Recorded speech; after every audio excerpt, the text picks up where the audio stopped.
Hello friends, it's Terry with Terry's Mailbox, and today I'm here to show you how I finished up some watercolor backgrounds from my background box. And this is embossing glaze, and I've overstamped the stamps to create this beautiful background. So again, here are a couple of the cards that I made earlier, and I had posted them and had a request for a video. So here is where I started. This was an 8.5 by 11 panel that I had watercolored and then sliced into the 4 pieces. And here's the Distress Embossing Glaze colors that I plan on using. And this is the fun stamp that I'm going to use. It's got the fall leaves, and I just love fall and love the fall colors.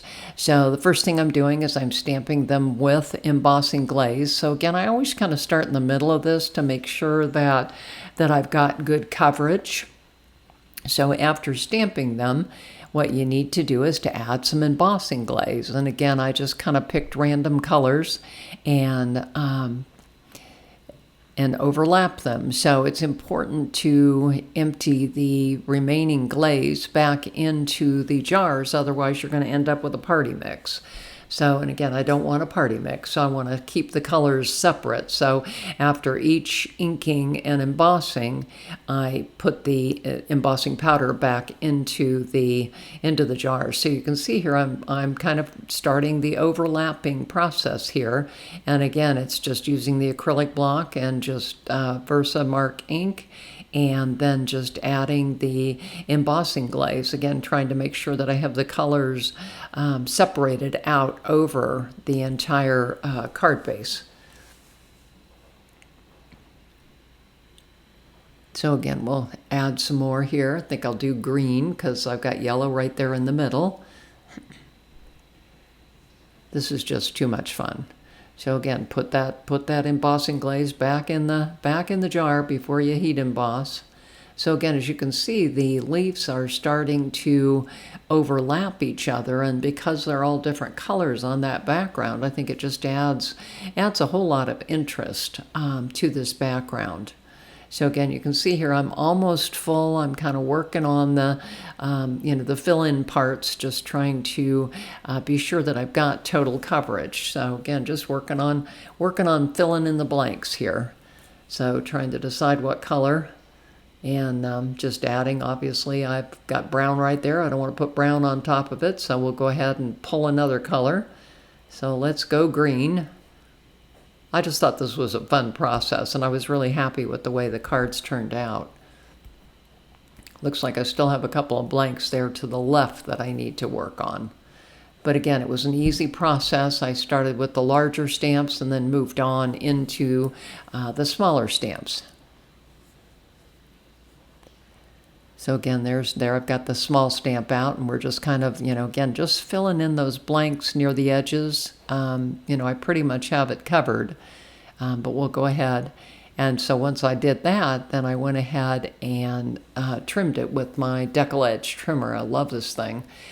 Just kind of gives a rustic look. And so then I used this Sizzix product that is both an embossing and a die at the same time, and it kind of makes these little medallion type of things, which I thought was really cool. I did those on craft. It's called a switch list, and it's Seal is the name of it. So again, I went ahead and pulled out then the note quotes. This is one I use quite often. It's got great little tiny stamps that fit in a whole lot of different places here. So I wanted to go ahead and stamp that. So I used Vintage Photo Distress ink, and then I went ahead and put the Vintage Photo embossing glaze over the top of it, and then heat embossed it. So yeah, they just turned out really cute. And when I got them done, I pulled the Distress ink out again, and then we'll go ahead and cover the edges to add a little bit of interest and make them look a little bit older.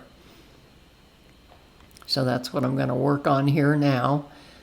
Pulling out that ink. Better get that embossing glaze put away before I spill it. So again, here I am just using the the ink around the edges.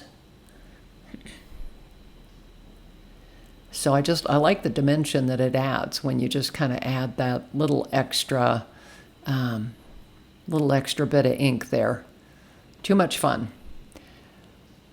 So here are my 3 pieces. I've got a craft card base, I've got the panel, and I've got the medallions. So what I did was I added foam tape on the back, and then because it's an embossed surface, I thought I ought to put some glue on there to be sure that I got good adhesion.